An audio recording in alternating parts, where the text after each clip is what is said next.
Yksi minun lempparituotteesta Oriflamilta on tämä AHA-kuorintatipat.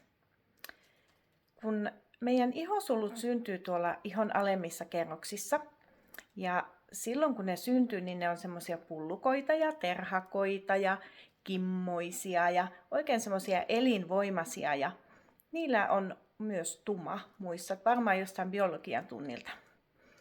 Ja kun ne lähtee siitä ihon pinnalle vaeltamaan, niin niiden prosessi tai se matka kestää 28 päivää nuorella ihmisellä. Mutta kun me vanhetaan, niin ihosolujen matka hidastuu.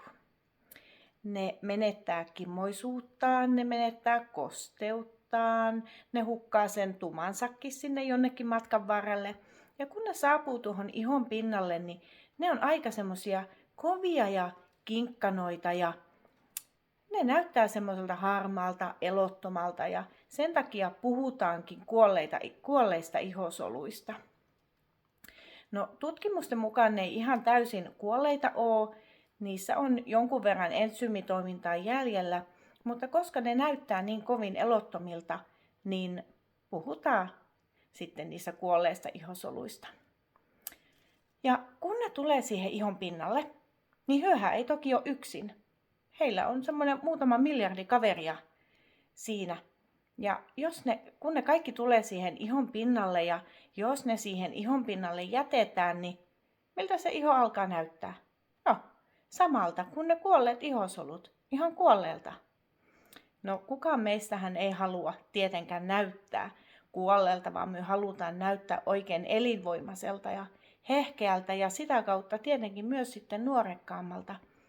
Tämä tuote pelastaa tämän tilanteen ja poistaa hellävaraisesti siitä ihon pinnalta ne kuolleet ihosolut pois, jolloin se iho näyttää paljon kauniimmalta ja kirkkaammalta ja kuulaammalta.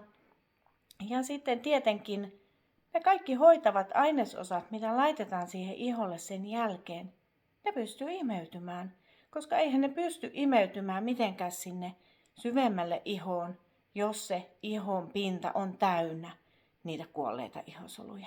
Eihän siitä mene mikään läpi. Tämä on semmoinen neste, ja täällä on maitohappoa ja glykolihappoa ja rauhoittavaa pantenolia vielä sitten.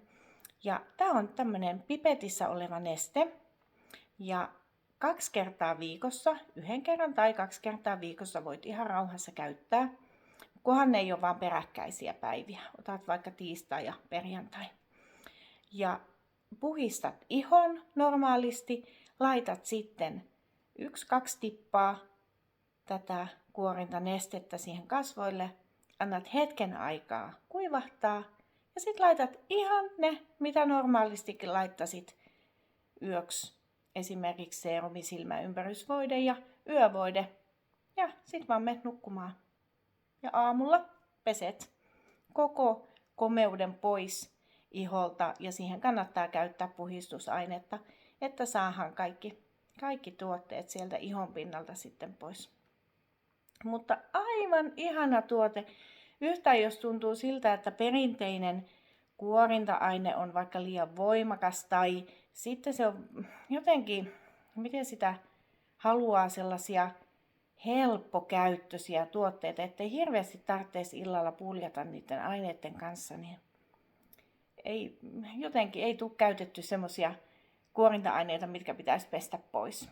Niin tää on ihana, kun tää pestää vasta aamulla siinä mun rutiinin yhteydessä, niin onpas kuule helppo. Aivan ihana, voi että minä rakastan.